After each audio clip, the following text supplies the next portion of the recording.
Hi, enjoy listening. The December air cut like glass.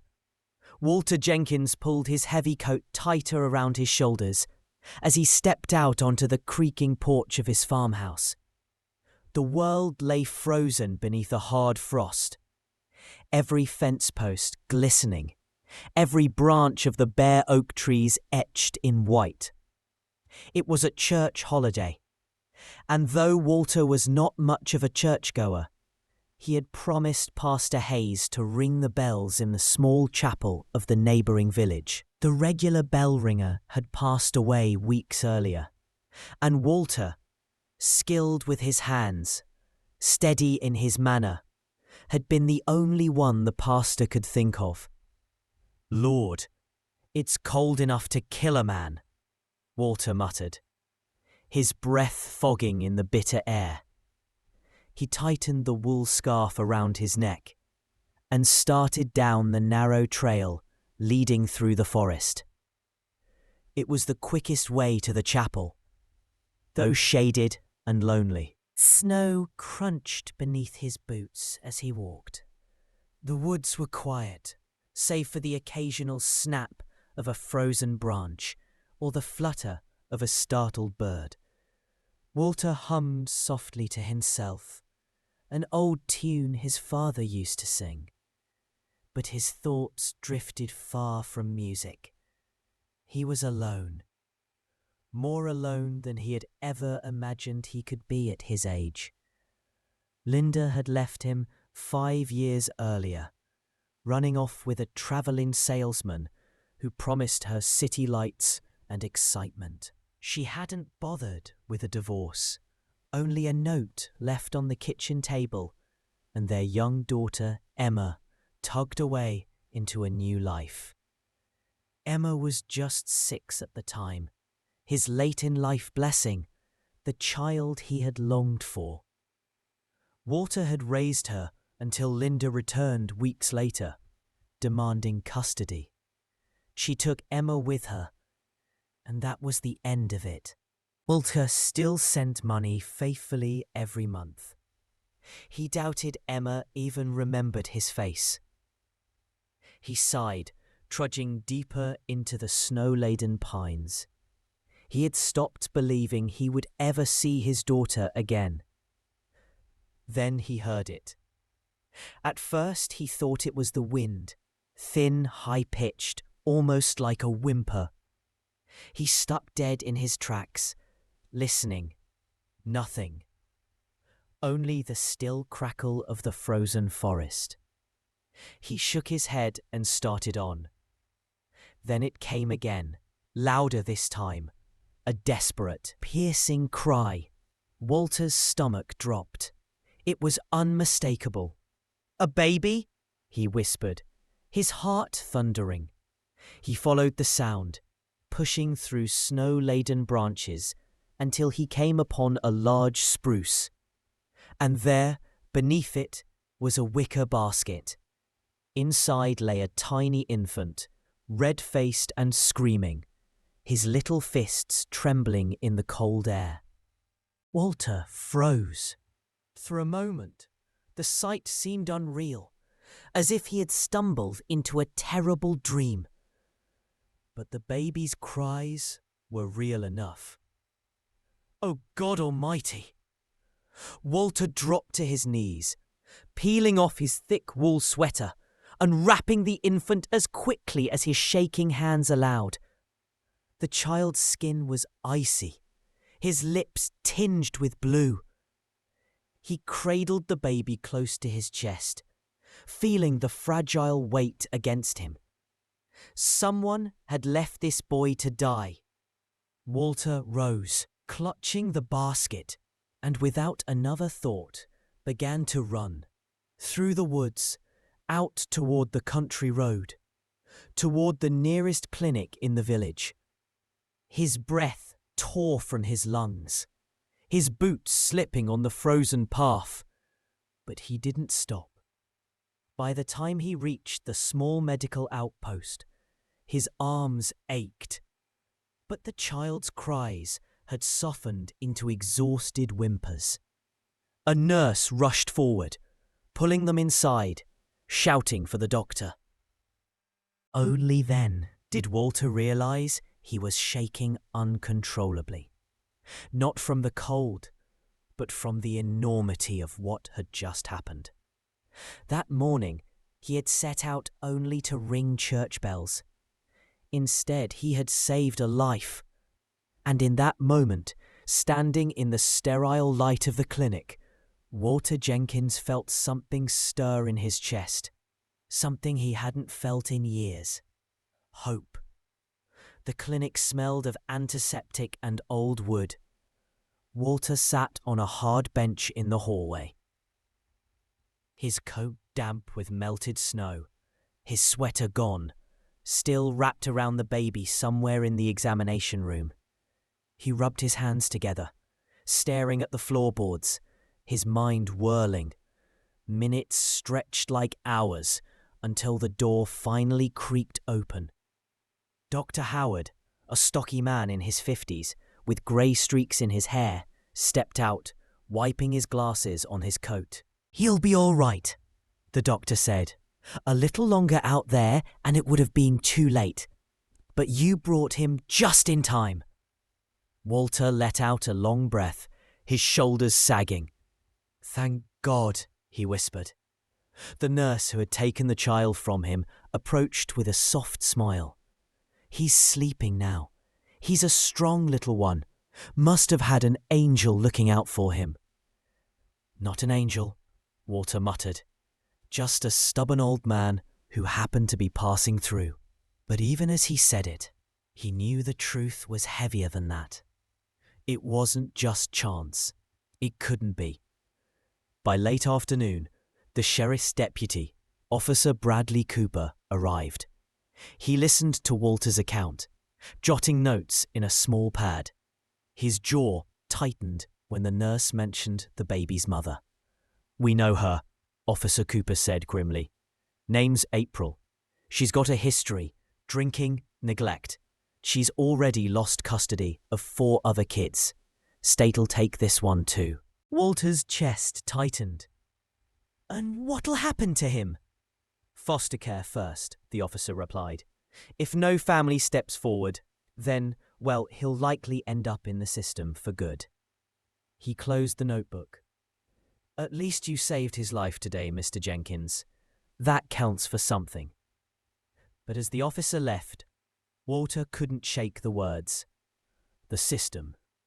He had grown up hearing about what it was like. His own father had been a ward of the state during the Depression. Shuffled from home to home, beaten down by neglect and cruelty. Walter still remembered the way his father's eyes clouded whenever those years came up in conversation. The thought of this tiny boy enduring the same fate gnawed at Walter's insides. That night, back in his farmhouse, Walter couldn't sleep. The clock ticked loudly in the quiet kitchen as he nursed a cup of black coffee, staring out at the snow-covered fields. The baby's cries still echoed in his ears. He wasn't a religious man, not really. But maybe, just maybe, this had been put before him for a reason. What if he raised the boy himself? The thought was absurd. He was 68. His back ached on cold mornings. His hair was thin and white. What business did he have raising a child? And yet, what business did he have not to? The next morning, Walter did something he never thought he'd do again. He drove 2 towns over and knocked on a door he had avoided for years. Linda opened it, her face pale, her hair streaked with the years since she had left him. For a moment, they simply stared at one another. 2 people, bound by a past neither of them could fully escape. "Walter," she said flatly, "what do you want?" Walter swallowed hard, forcing the words out. I want your permission to adopt a child." Her eyes widened, then narrowed with suspicion. "You've lost your damn mind!" "No," Walter said, his voice steady. "5 years ago, you took Emma from me. I haven't seen my daughter since, but maybe God's giving me one more chance. I found him, Linda. A baby boy left to die in the woods. And I can't just stand by and let him be thrown into foster care. Not when I can do something about it." For a long moment, she said nothing. Finally, she sighed, shaking her head. "You always were too soft-hearted," she muttered. "If this is really what you want, fine. But don't think this changes anything with Emma. She has her own life now." Walter nodded. He hadn't expected otherwise. As he walked back to his truck, his chest felt lighter than it had in years. He didn't have Linda, and he didn't have Emma. But maybe, just maybe, he was about to have a son. And for Walter Jenkins, that was enough to start hoping again. The paperwork was endless. Walter sat at a long oak desk inside the County Child Services office, his pen scratching awkwardly across form after form. His hands, better suited to chisels and hammers, cramped as he signed his name yet again. Walter Jenkins. The social worker, a brisk woman named Margaret Lawson, watched him over her glasses. "Mr. Jenkins, you understand what you're committing to here. Adoption isn't temporary. It's for life. You're 68 years old. This boy could be with you for the next 18 years. Walter leaned back, rubbing his temple. "Ma'am, I understand. I'm not walking into this blind." Margaret sighed. "I have to ask, why? Why take this on at your age?" Walter thought of the forest that morning, the child's piercing cries, the tiny fists flailing in the cold. And then he thought of Emma, his daughter's face as a little girl, the way she used to fall asleep on his chest when she was no older than this boy. "Because I can't leave him to the system," he said simply. "My father grew up in it. It broke him in ways he never talked about. I can't let that happen to this child. Not if I have the strength left to raise him." Margaret studied him for a long moment. Finally she nodded, sliding another stack of forms his way. By spring, the adoption was finalized. Walter brought the boy home, wrapped in a fresh blue blanket the nurses had given him. He had been given a temporary name in the hospital, but Walter wanted something that carried weight, something strong. He called him Daniel. The first weeks were chaos. Walter had forgotten how exhausting babies could be. The constant crying, the bottles, the diapers. His hands, once steady as he measured wood to the millimetre, fumbled with buckles and buttons in the middle of the night. His back ached from bending over the crib. But every morning, when Daniel's wide blue eyes blinked up at him, something inside Walter softened. Neighbours shook their heads. Some praised him for his kindness. Others whispered behind his back, "Too old, too tired, it'll never last." Walter ignored them. He had made a promise, to himself, to God, and to the boy in his arms. Years passed, and the farmhouse, once silent, filled again with laughter and footsteps. Daniel grew into a bright, affectionate child. He loved following Walter into the workshop, hammering scraps of wood together, peppering his father with questions. "Daddy, how do you make the roof stay up? Daddy, can I use the big saw someday?" Walter would chuckle, wiping sawdust from his hands. "Someday, son. For now, just stick with the nails." For the first time in decades, Walter didn't feel like the house was too big, too empty. Daniel filled the space with life. But as the boy grew, so did Walter's quiet fear. Nights were the worst. Lying in bed, his chest tight, Walter would wonder, what if I don't live long enough? What if I leave him before he's grown? He began putting money aside, investing what little savings he had into something solid, something Daniel could use one day. He told no one about it, not even the boy. By the time Daniel turned 12, he was taller than most kids his age, quick with a smile, but restless too. Walter saw the spark in him, the same restless fire his own father once had. And he prayed, silently, every night, that he was raising the boy well enough to keep that fire from burning him alive.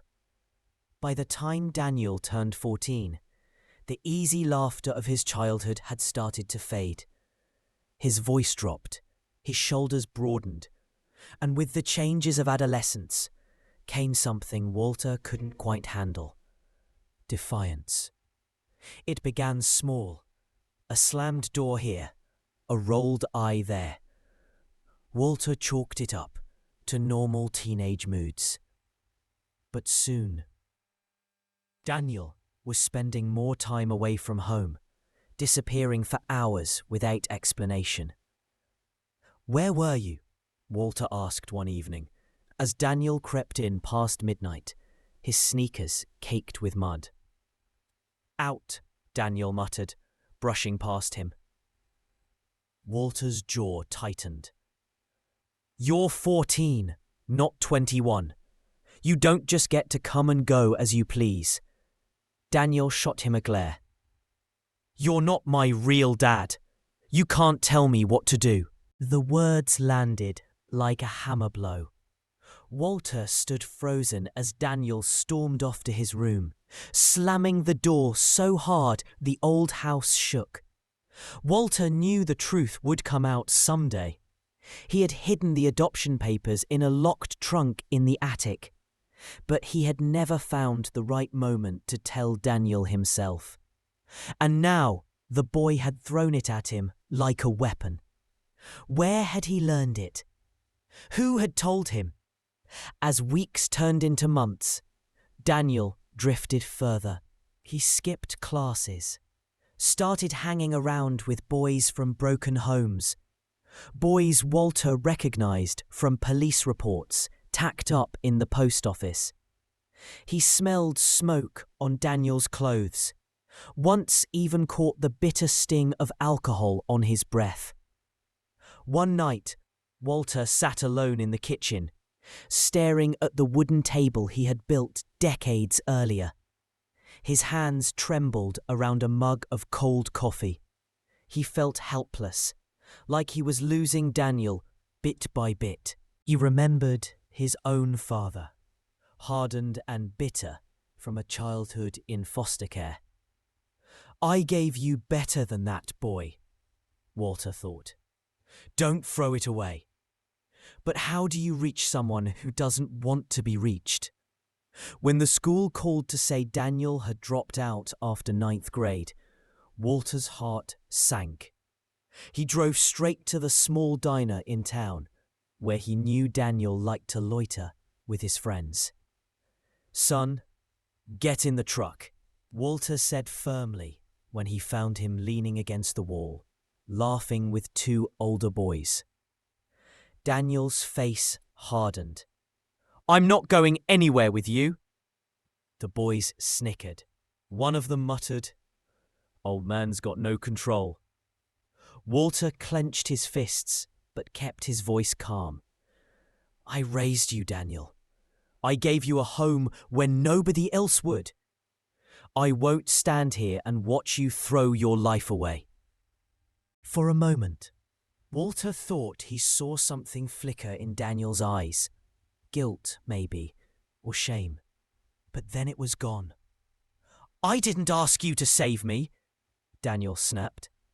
"I don't owe you anything." The words cut deeper than any wound Walter had ever known.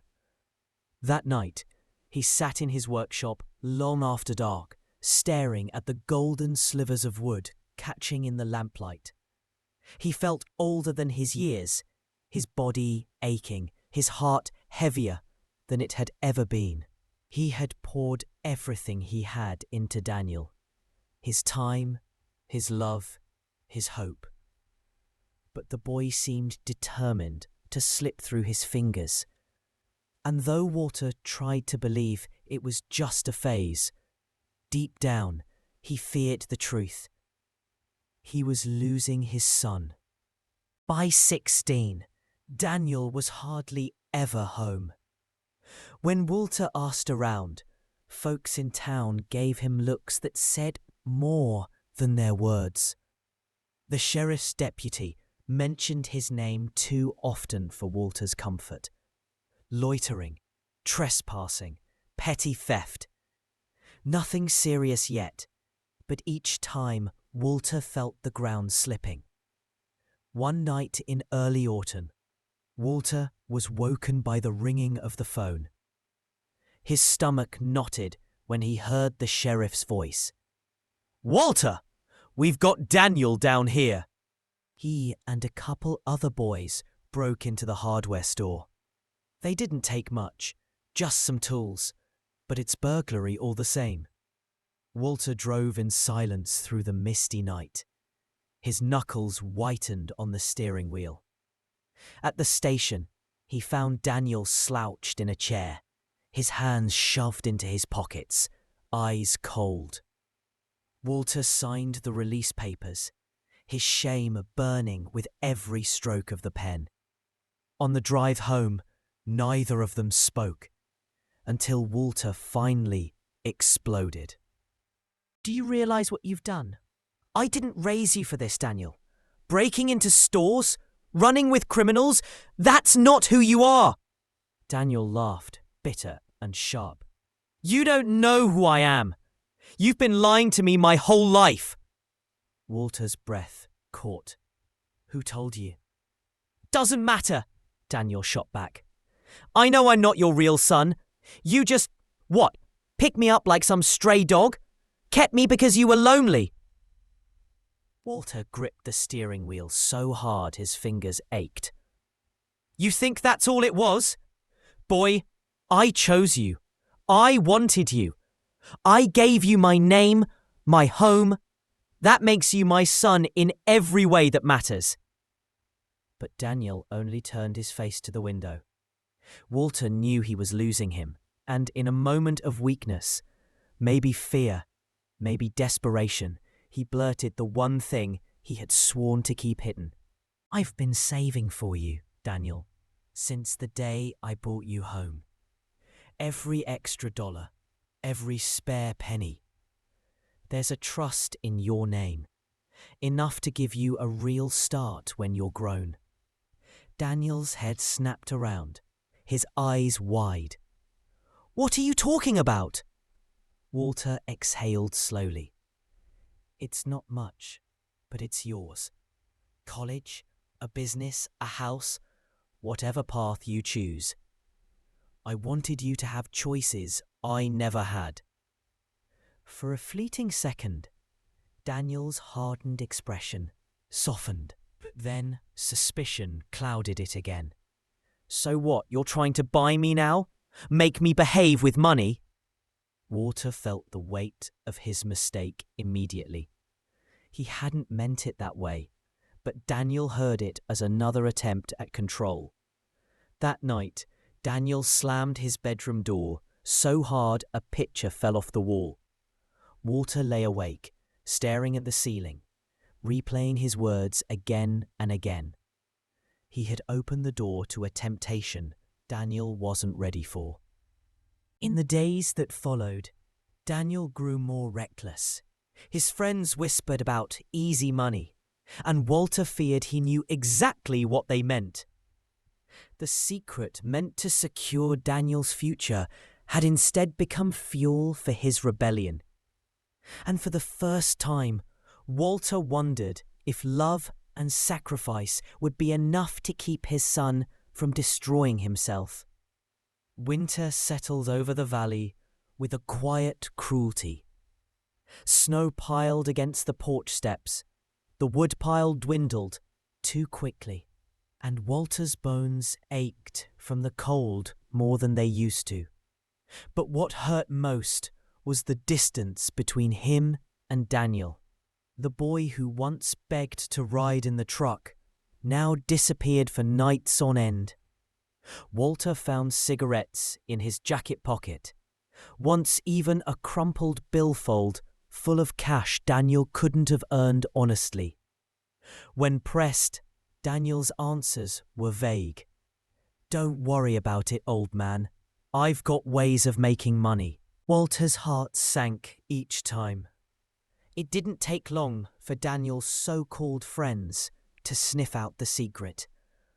One of them, a lanky kid named Travis, with a permanent smirk, cornered Daniel behind the gas station one night. "Word is your old man's been sitting on a pile of cash for you. That true?" Daniel stiffened. "Who told you that?" Travis grinned. "Doesn't matter. Point is, you're sitting on Easy Street while the rest of us are hustling.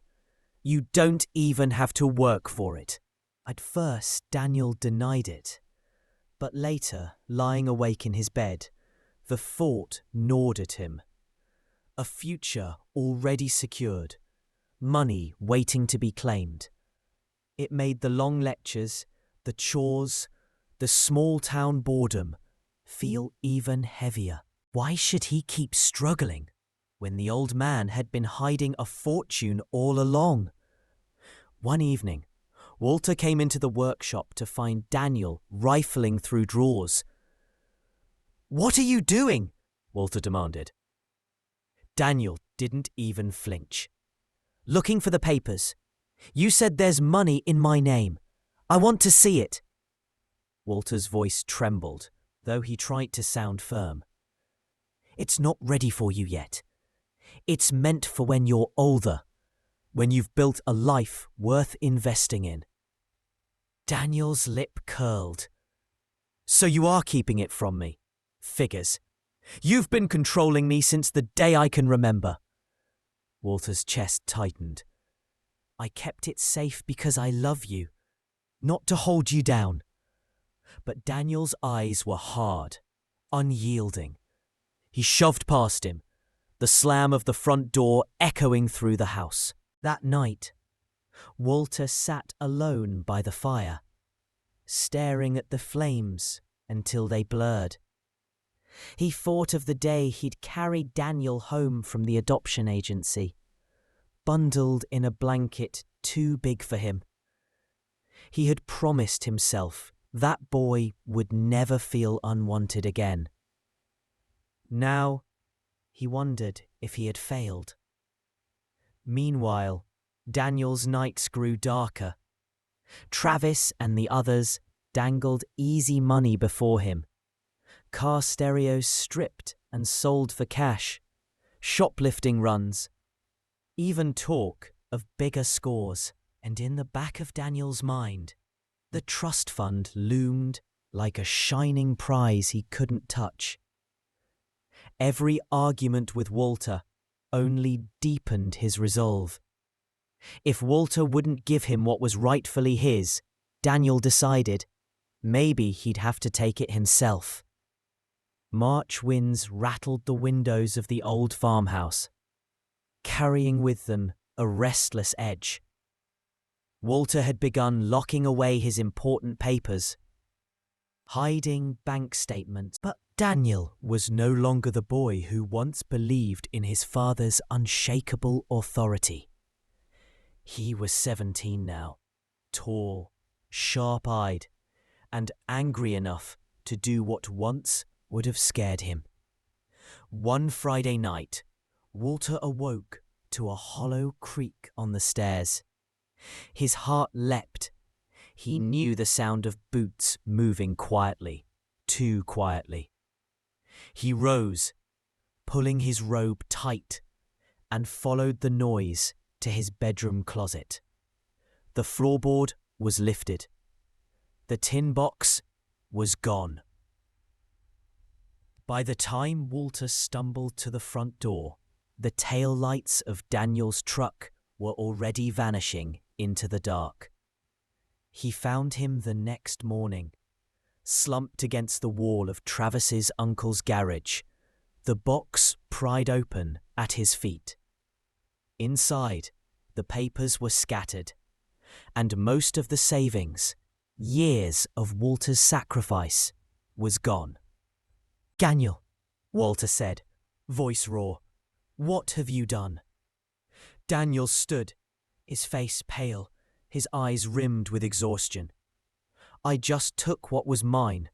You had no right to hide it from me." Walter's hands shook as he clutched the edge of the doorframe.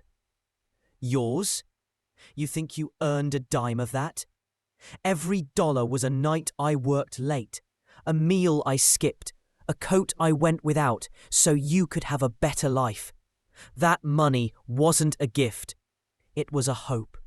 And you've thrown it to the wolves." Daniel looked away, jaw tight. "You don't get it. I'm not like you. I'm not going to waste my life slaving away in some field for scraps. I deserve more." Walter's voice broke. "Deserve? Daniel, you don't even know where you come from. You think you're owed something because I loved you enough to give you my name." The words landed heavy between them, colder than the March wind. Daniel's face hardened. "At least now I know the truth. I'm not your son. I never was. Just some stray you picked up and tried to turn into your little project." Walter staggered back as if struck. His chest heaved, but he found no words strong enough to answer. By the time he did, Daniel was already gone, the truck engine roaring down the empty road. That night, Walter sat in his dark kitchen, the tin box on the table before him. Only a handful of bills remained, but worse than the loss of money was the hollow space inside him, the unbearable thought that love, patience, and sacrifice had not been enough. He had raised Daniel, fought for him, believed in him, and now the boy had chosen the shadows.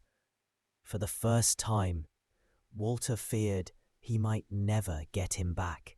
The sheriff's knock came just after midnight. Walter had been dozing in his chair, the tin box still sitting on the table like an accusation. "Evening, Walter," Sheriff Harlan said, his voice low. "Sorry to wake you. It's about Daniel." Walter's stomach turned cold. "What's happened?" "He and some other boys broke into McCready's hardware store. Cash drawers gone. A few tools too. Witness saw Daniel's truck outside. We haven't picked him up yet, but it doesn't look good."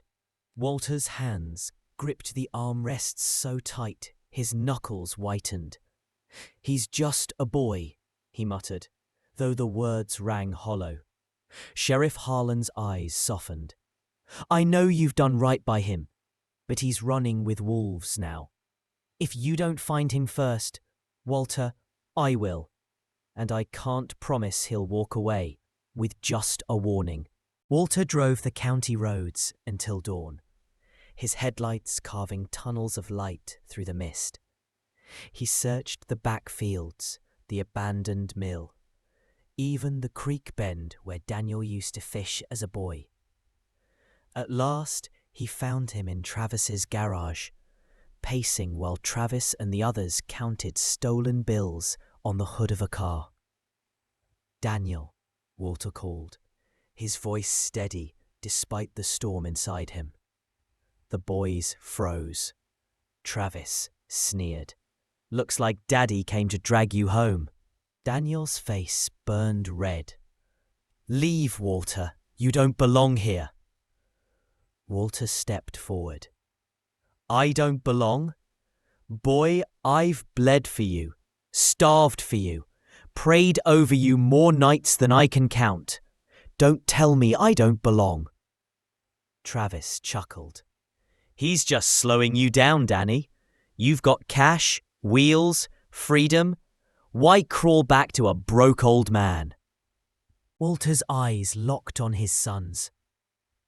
You think these boys are your future?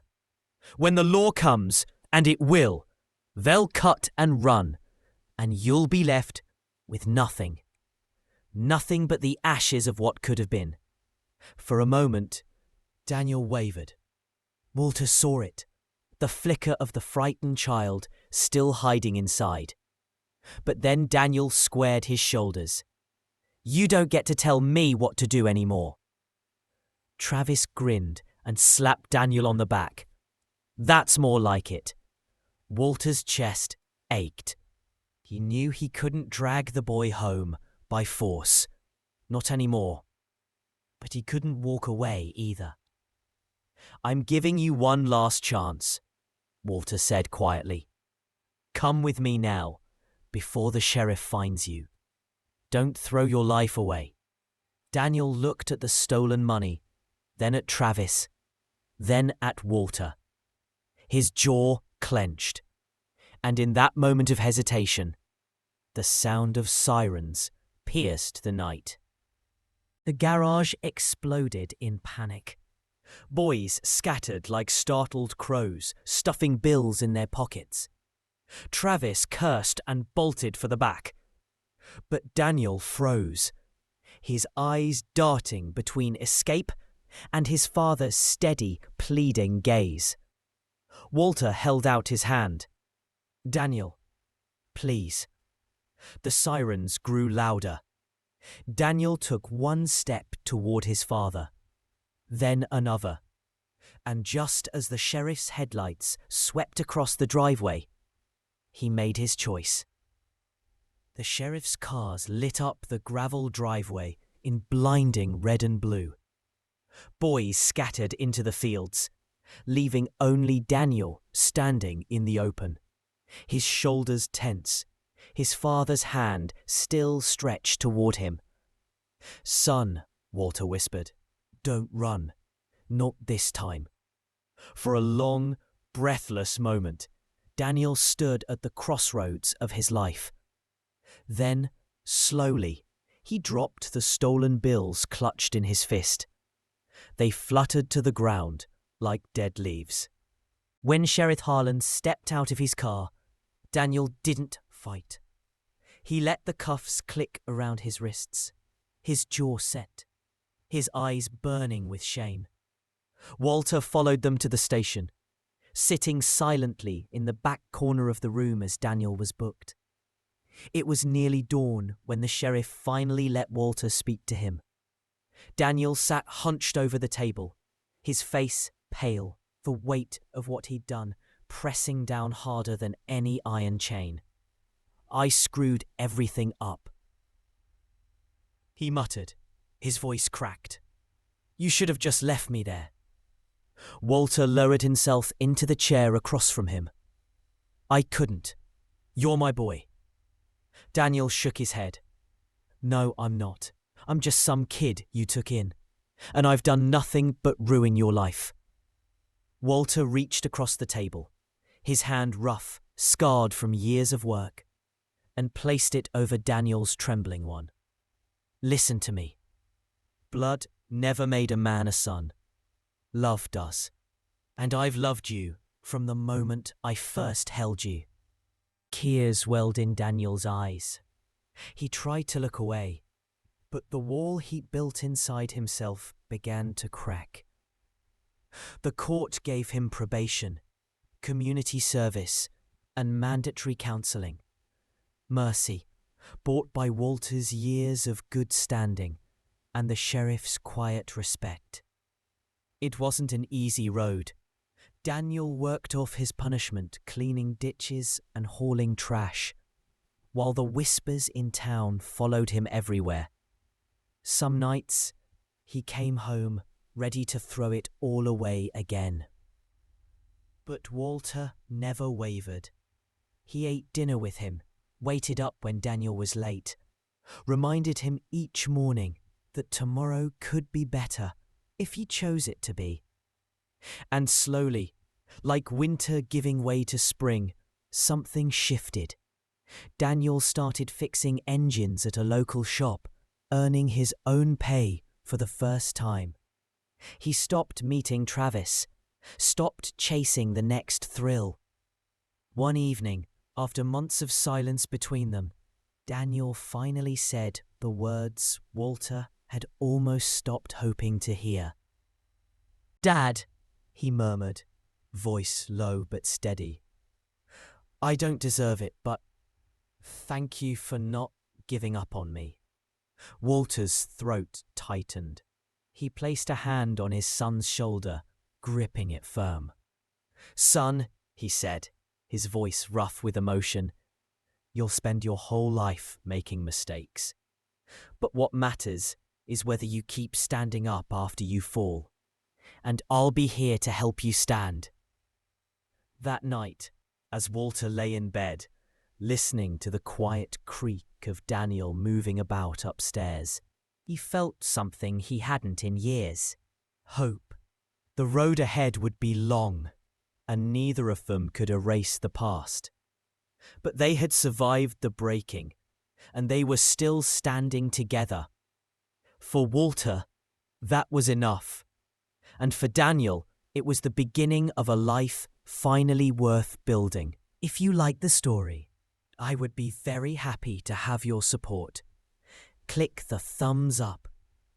And to not miss new stories, subscribe and click on the bell. Thank you from the bottom of my heart, and all the best.